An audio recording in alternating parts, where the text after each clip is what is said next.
누가복음 18장 15절부터 30절까지입니다. 누가복음 18장 15절부터 30절까지의 말씀. 찾으셨으면 제가 대표로 읽어드리도록 하겠습니다. 누가복음 18장 15절부터 30절까지의 말씀입니다. 사람들이 예수께서 만져주심을 바라고 자기 어린 아기를 데리고 오매 제자들이 보고 꾸짖거늘 예수께서 그 어린 아이들을 불러 가까이 하시고 이르시되 어린 아이들이 내게 오는 것을 용납하고 금하지 말라. 하나님의 나라가 이런 자의 것이니라. 내가 진실로 너희에게 이르노니 누구든지 하나님의 나라를 어린 아이와 같이 받아들이지 않는 자는 결단코 거기 들어가지 못하리라 하시니라. 어떤 관리가 물어 이르되 선한 선생님이여 내가 무엇을 하여야 영생을 얻으리이까? 예수께서 이르시되 네가 어찌하여 나를 선하다 일컫느냐? 하나님 한 분 외에는 선한 이가 없느니라. 네가 계명을 안 하니 간음하지 말라, 살인하지 말라, 도둑질하지 말라, 거짓 증언하지 말라, 내 부모를 공경하라 하였느니라. 여짜오되 이것은 내가 어려서부터 다 지켰나이다. 예수께서 이 말을 들으시고 이르시되 내게 아직도 한 가지 부족한 것이 있으니 내게 있는 것을 다 팔아 가난한 자들에게 나눠주라. 그리하면 하늘에서 내게 보화가 있으리라. 그리고 와서 나를 따르라 하시니 그 사람이 큰 부자이므로 이 말씀을 듣고 심히 근심하더라. 예수께서 그를 보시고 이르시되 재물이 있는 자는 하나님의 나라에 들어가기가 얼마나 어려운지 낙타가 바늘귀로 들어가는 것이 부자가 하나님의 나라에 들어가는 것보다 쉬우니라 하시니 듣는 자들이 이르되 그런즉 누가 구원을 얻을 수 있나이까? 이르시되 무릇 사람이 할 수 없는 것을 하나님은 하실 수 있느니라. 베드로가 여짜오되 보옵소서 우리가 우리의 것을 다 버리고 주를 따랐나이다. 이르시되 내가 진실로 너희에게 이르노니 하나님의 나라를 위하여 집이나 아내나 형제나 부모나 자녀를 버린 자는 현세의 여러 배를 받고 내세의 영생을 받지 못할 자가 없느니라 하시니라. 아멘. 하나님 아버지 귀한 주일 허락해 주시고 이곳에 모일 수 있도록 해주신 것 감사합니다. 또 부득불 이곳에 모이지는 못했지만 가정에서 예배드리는 우리 성도님들로 인하여도 감사합니다. 어디에서 예배를 드리든 어떤 모양으로 예배를 드리든 최선을 다해서 예배하는 우리 모든 성도님들 되게 하시고 하나님 우리의 예배를 기쁘게 받아 주시옵소서. 부족한 종이 말씀 전할 때 함께 해주시고 오늘 이 말씀이 우리에게 또 귀한 은혜와 도전의 말씀으로 와 닿게 해 주시옵소서. 모든 것 주님께 의탁하오며 예수님의 이름으로 기도드립니다. 아멘. 자리에 앉겠습니다. 누가복음 18장 15절부터 30절까지의 말씀을 본문으로 해서 하나님의 나라에 들어가려면 이런 제목으로 은혜 받기를 원합니다. 오늘 읽은 이 본문에는 하나님의 나라라는 표현이 여러 번 나옵니다. 16절, 17절, 24절, 25절 그리고 29절에 하나님의 나라라는 표현이 나옵니다. 다 읽을 수는 없고 지금 17절 말씀 한번 보겠습니다. 17절 말씀을 보시면 내가 진실로 너에게 이르노니 누구든지 하나님의 나라를 어린 아이와 같이 받아들이지 않는 자는 결단코 거기 들어가지 못하리라. 이게 하나님의 나라라는 표현이 나오죠. 그 다음에 25절 보겠습니다. 낙타가 바늘귀로 들어가는 것이 부자가 하나님의 나라에 들어가는 것보다 쉬우니라. 여기도 하나님의 나라라는 표현이 나옵니다. 하나님의 나라는 어떤 나라입니까? 하나님께서 다스리시는 나라, 그 나라가 하나님의 나라죠. 이 하나님의 나라는 영원한 나라입니다. 우리 하나님이 영원하신 하나님이니까 하나님의 나라도 영원한 나라이죠.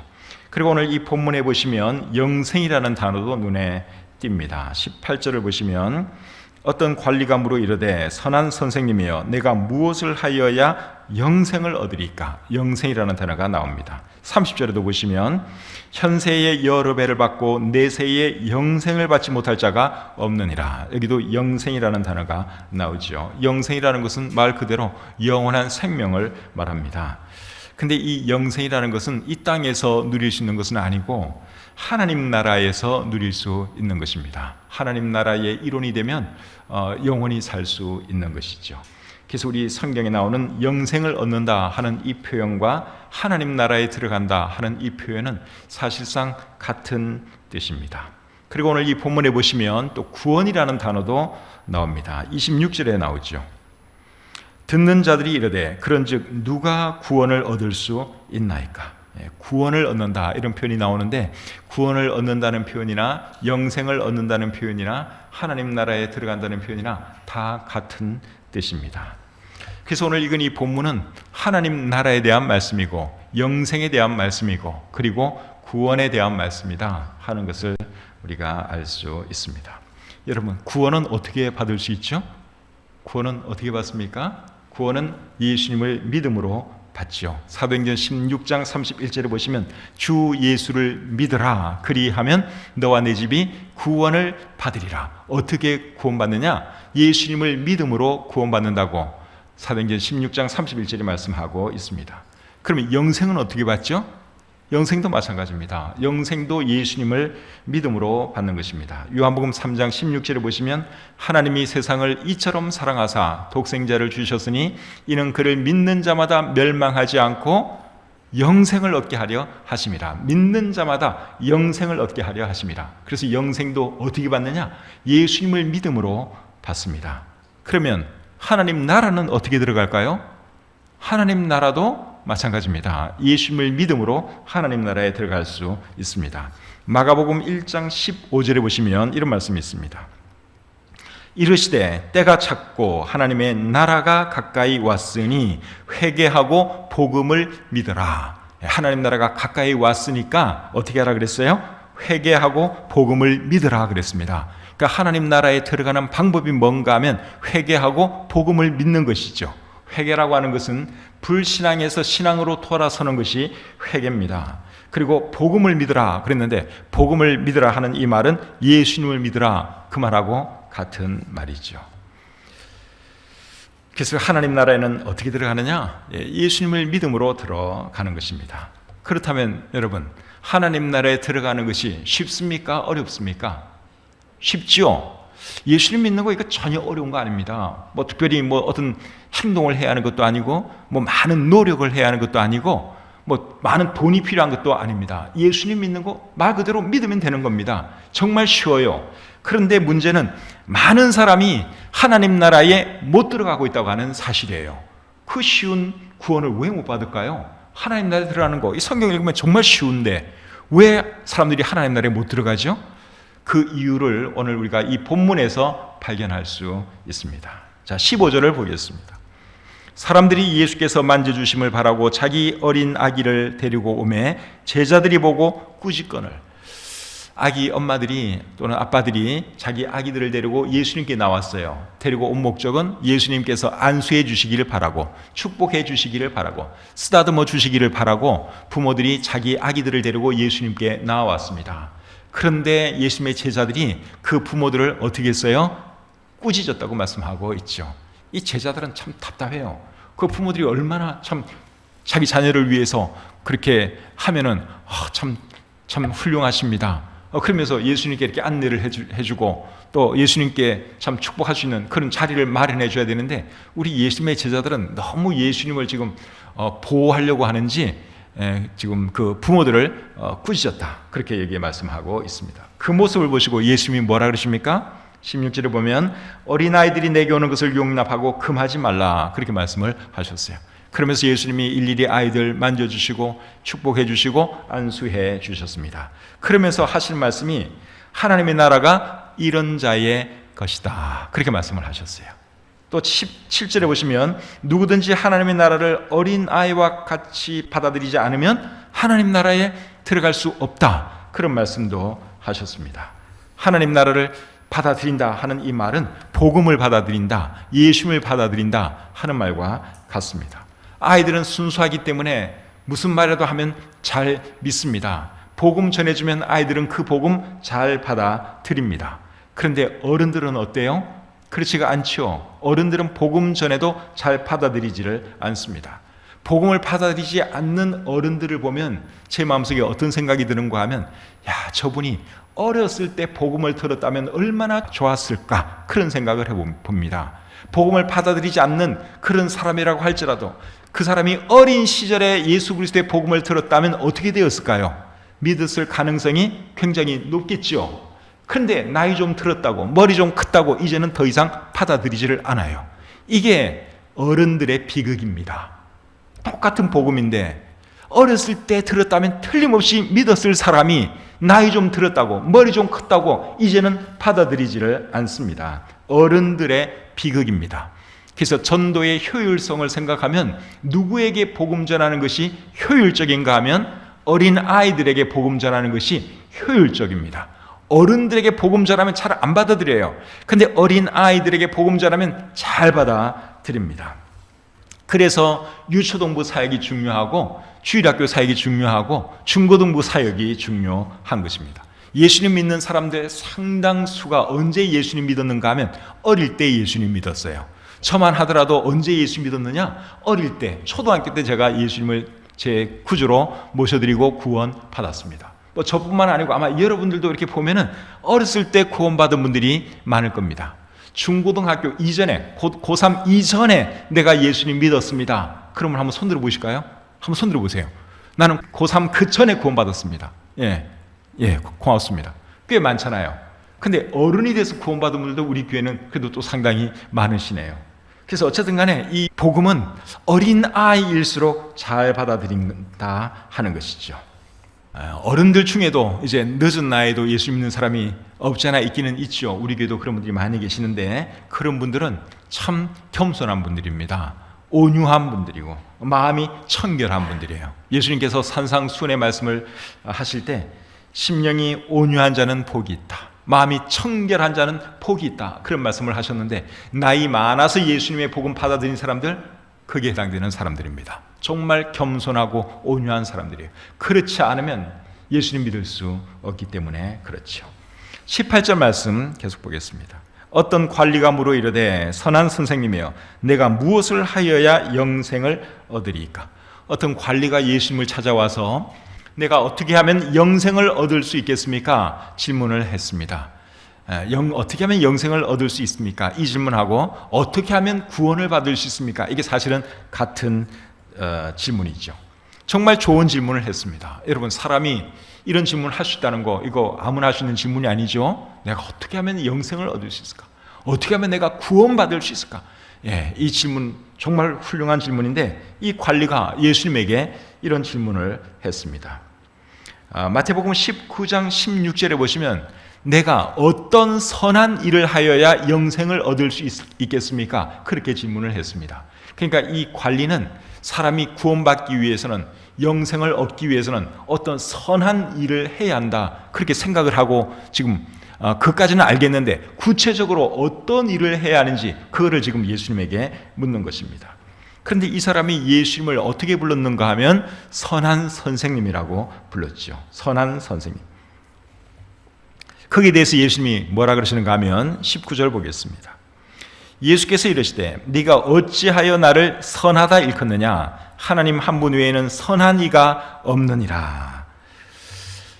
선한 선생님 이렇게 불러주면 굉장히 기분 좋을 것 같은데 지금 예수님은 이 사람을 약간 책망하듯이 말을 합니다. 네가 어찌하여 나를 선하다 하느냐? 선한 분은 하나님밖에 안 계시는데 네가 뭘 알고나 이런 말을 하느냐? 지금 예수님이 그런 뜻으로 말씀하는 거예요. 내가 선하지 않다, 내가 선한 선생님이 아니다, 그 말하는 게 아니라 내가 누군지 알고 너 그렇게 말하는 거냐? 지금 예수님이 그런 뜻으로 말씀하는 거죠. 20절 말씀 보겠습니다.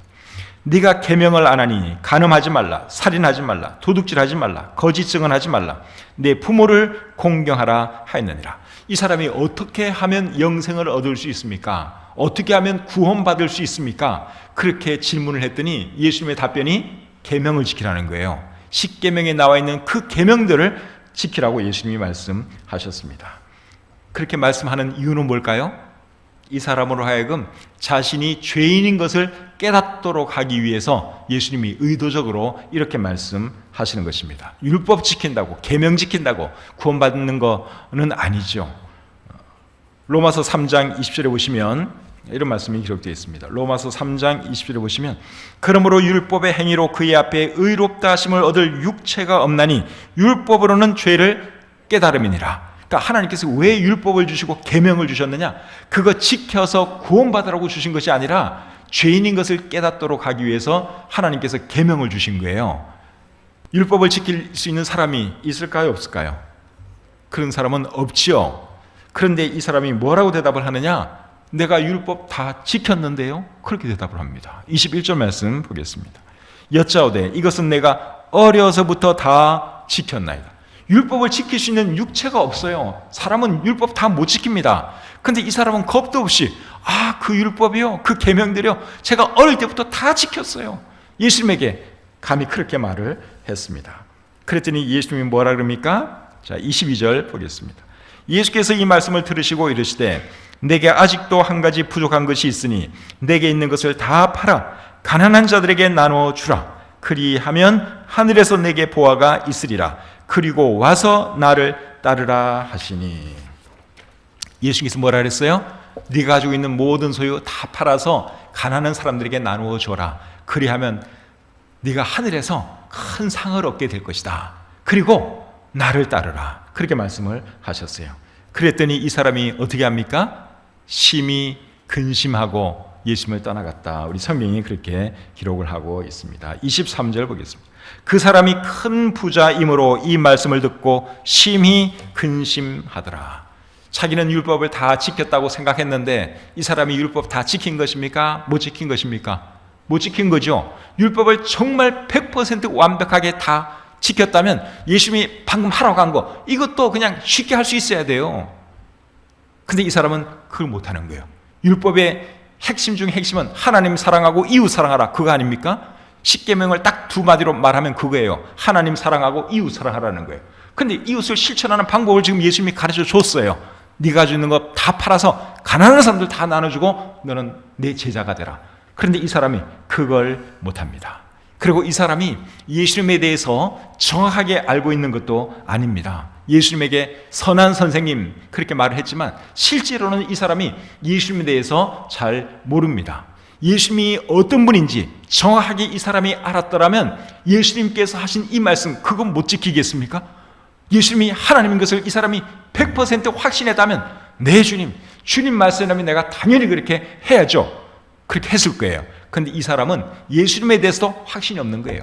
그냥 선한 선생님 한 거는 립 서비스, 예수님 기분 좋아라고 그렇게 한 거예요. 그리고 예수님이 그것을 아시고 네가 나를 제대로 알긴 하고 나에게 선한 선생이라고 말하느냐? 그렇게 말을 했던 것이죠.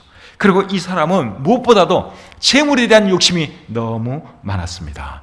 그래서 근심하며 떠나갈 수밖에 없었습니다. 마가복음 10장 22절에는 이렇게 기록되어 있습니다. 그 사람은 재물이 많은 고로 이 말씀으로 인하여 슬픈 기색을 띠고 근심하며 가니라. 재물이 너무 많았어요. 재물이 조금이었으면 그거 어렵지 않게 실천할 수도 있었는데 가진 것이 너무 많다 보니까 예수님이 하라고 한 그걸 못하는 거예요. 그래서 얼굴에 근심을 띠고 예수님을 떠나갔다 하는 것이 이 사람에 대한 우리 성경의 기록입니다. 떠나가는 그를 보고 예수님이 한마디 하십니다. 자, 24절 25절 보겠습니다. 24절 25절. 예수께서 그를 보시고 이르시되 재물이 있는 자는 하나님의 나라에 들어가기가 얼마나 어려운지 낙타가 바늘귀로 들어가는 것이 부자가 하나님의 나라에 들어가는 것보다 쉬우니라. 재물이 여러분 우리가 살아가는데 도움도 되지만 또 걸림돌이 될 때도 있습니다. 특별히 언제 걸림돌이 잘 되는 줄 아십니까? 예수님 믿을 때. 그때 여러분 이 재물이 적지 않은 걸림돌이 됩니다. 가난했으면 예수님 믿을 수 있는데 돈 좀 있다고 예수님 믿지 않는 사람들이 얼마나 많습니까? 돈이 없으면 그냥 믿을 것 같은데 돈 좀 있다고 그 돈 의지하느라고 예수님을 사람들이 안 믿어요. 엄청난 걸림돌이 되고 있습니다. 그런 사람들에게는 재물이 복이 아니라 뭡니까? 화예요, 화.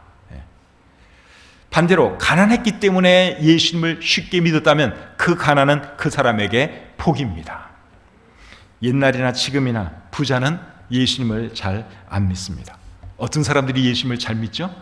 가난한 사람들, 비천한 사람들, 이런 사람들이 예수님을 잘 믿습니다.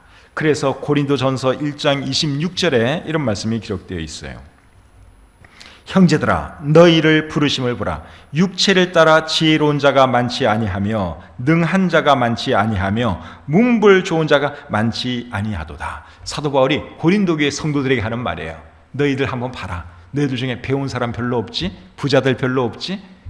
그렇게 말을 하고 있는 거예요. 그리고 27절에 보시면 미련한 것들 이런 표현이 나오고 27절 또 끝에 보면 세상의 약한 것들, 28절에 보시면 세상의 천한 것들과 멸시받는 것들과 없는 것들을 택하셨다. 그렇게 말씀하고 있습니다.